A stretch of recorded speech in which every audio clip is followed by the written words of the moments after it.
법원이 조국 전 장관의 부인 정경심 교수에 대해 구속영장을 발부한 데는 사라진 노트북 등 증거인멸 의혹이 결정적인 영향을 미친 것으로 보입니다.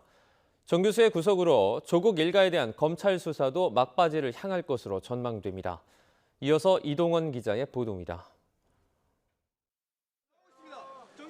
영장 심사 7시간, 기록 검토 6시간 만에 법원이 내린 결론은 구속이었습니다.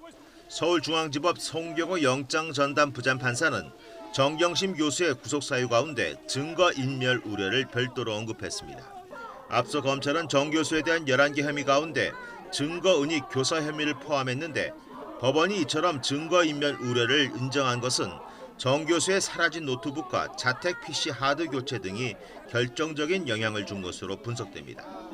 검찰은 지난달 6일 조국 부부 자산 관리를 돕던 증권사 직원 김경록 씨가 보관하던 노트북을 서울 여의도 모 호텔에서 정 교수에게 전달한 것으로 보고 있습니다.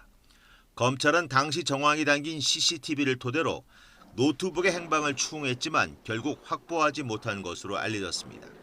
여기에 김 씨에게 자택과 연구실 컴퓨터 하드디스크를 교체하도록 한 것도 증거인멸 정황으로 법원의 판단에 영향을 미친 것으로 보입니다. 앞서 정 교수의 운명을 가를 영장심사에선 검찰과 변호인단은 7시간 가까이 법정 공방을 벌였습니다. 정 교수 측은 검찰이 영장에 기재한 11개 혐의를 전면 부인했고 검찰은 공직자의 배우자로 불법에 가담해 이익을 도모했다며 혐의의 중대성을 강조했습니다.